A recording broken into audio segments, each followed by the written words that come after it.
السلام عليكم ورحمة الله وبركاته وإذين سلامي دمانتينا ميل والبعض وذا جوكتان ما أنتو حيث صوبانيغا ورر لغيا وإنا أدوليغا مخلين خيبتا كو إطوانات إلى الدعوة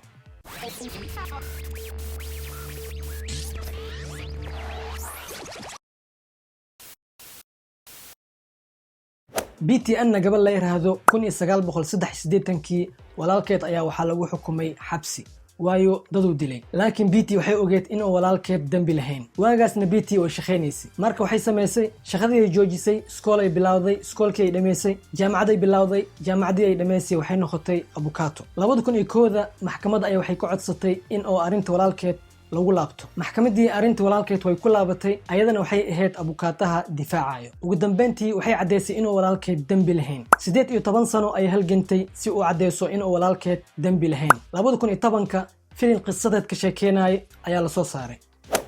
sawirka ugu qaalisan adduunka waa sawirkan waa laba qof oo turub ciyaarayso sawirkan waxaa gatay qoyska xukumo dawladda Qatar waxayna ku gateen $250 milyan maxay ka faa'iidayaan waxne way ku faanayaan bas ninkan sawirkiis ayuu wuxuu soo galiyay website-ka eBay isagoo taagan oo 5 pound gedisan gacanta ku hayo wuxuuna ku soo qoray 5 pound si khaldan ayaa loo dabacay si gedisan marka ayaa gadanayo waxaa loo gaaray 65,000 pound laakiin ma gadin waayo wuxuu soo qoray kaftan ay iga ahayd lacagtana waa lacag khalad lahayn asaga ayaa gadi kaliya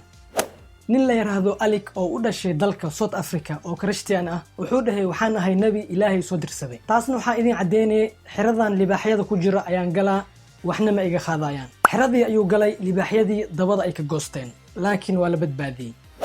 18 Abriil 1930 waa maalinta kaliya wariyaha BBC ku dhawaaqay maalin wanaagsan maanta warar aan soo gudbino ama soo saarno ma hayno tuugan guri ayuu galay gurigii wuxuu rabo ayuu ka dhacay laakiin saacado kadib hor ayaa laga qabtay waayo markuu gurigii galay wuxuu arkay laptop oo shidan laptopkii uu aaday facebookiis ayuu furtay markuu baxayna facebookiisa furan ayuu ka tagay qof ayaa website-ka Twitter account ku furtay wuxuuna ku soo qortay half an onion half basal ama gabal basal wuxuuna ku soo qoray maxaa dhacayo accountigan oo half basal le iska ah hadduu helo followers ka badan inta Trump follow dhahday 10 maalin gudaheed nus milyan ayaa follow dhahday wiilka yar oo jilay filimka Home Alone qaybtiisa koowaad wuxuu qaatay $100,000 laakiin filimka qaybtiisa labaad wuxuu ku qaatay $4,500,000 wiil ayaa gaari soo xaday shicibkii way soo qabteen geed oo quraanjada gaduudan oo khatarta ah ka buuxdo ay ku xireen hooyadiis ayaa soo orday way u heli rabtay laakiin shicibkii way qabteen ayadana way xireen geedkii quraanjada lahayd ay ku xireen ayadana quraanjadaas gaduudana aad ay khatar u tahay cala ay taxaal quraanjadii dhuunta ay ka cuntay ilaa gudaha ay ka gashay ugu dambeyntiina way dhimatay dhibka jiro waxa waaye waxa la soo ogaaday wiilka oo gaariga xaday asaga ma ahayn way ku khaldeen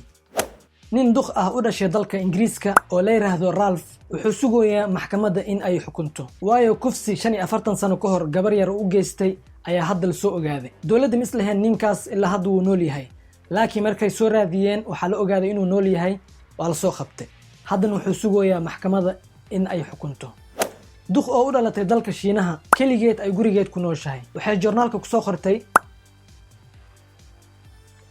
gabar wanaagsan ila noolaato ila safarto ila sheekaysato waxayna dhahday wax walba waa siina bishii lacagan u qoraa iPhone 7 waa siina meel walba aan u safrane way raaci maalinta ugu horeyso joornaalka suuqa la soo dhigay 11,000 gabar ayaa albaabka soo garaacday laakiin ma ogi midda ay ka dooratay Philip waa nin kale shirkadda Nike 1971 shirkadda lacag la'aan ayaa haysay wuxuuna rabay shirkadda in loo sameeyo logo wuxuuna dhahay saacadii waxaan bixinaa $2 oo waliba deen ah waayo shirkadda lacag ma haysato Philip wuu way qof oo ugu shaqeeyo saacadii $2 ugu dambeyntii gabar la yiraahdo Caroline ayaa aqbashay in ay ku shaqeyso saacadii $2 17 saacadood kadib waxay samaysay loogahan oo hadda shirkadda Nike iska leh oo caan ah Philip wuxuu u qoray $34 oo sheek ah oo waliba sarfi karin ama la bixi karin lacagtaas ilaa ay shirkaddu lacag ka soo gasho 1983 markay shirkadda lacag yeeshatay Philip wuxuu gabadhii hadii ahaan u siiyay faraanti dahab ah oo loogaha shirkadda Nike saaran shirkadiina lacag ayuu u galiyay macnaha shirkadda waxay soo galo qayb ay ka leedahay nin la yiraahdo Brandon Scott wuxuu sameystay website isku barto isagana account ayuu ku lahaa website-ka taasna waa wax caadi ah laakiin waxa la yaab ah website-ka asaga kali ayaa ninka ah inta kalena waa naago iyo gabdho marka hore dadku waxay isdhaheen laga yaabo inuu website-ka la yaqaanin laakiin waxa la soo ogaaday qof walba oo nin ah hadii website-kaas isku qoro وديليدا لكن قبر مسناك هدو اسك خورتو ويلكم أيو ليهي نين روشka u dhashay 6 bil ka badan ayaa gaarigiis bir ama musmaar lagu hoolay ninkana ma ogaa waayo qofka waxa sameeynaayo fariin ayuu u qoray emailkiisu ku qoray maxaa iga rabtaa maxaa waxaas u sameeynaysaa ma loo soo jawaabin waa laga aamusay mar labaad gaarigii hadana waa laga hoolay ugu dambeyntii wuxuu sameeyay kaamira ayuu soo qaatay gaarigii ayuu dhex saxday inkaar qabihii uu imaaday gaariga maraayad asagoo ku soo dugaayo sawir ayaa laga qaaday waana la qabtay intaas ayaa idin soo bandhigay waxaan rajaynayaa ka faa'iideen share like subscribe ha ilaawin السلام عليكم ورحمة الله وبركاته.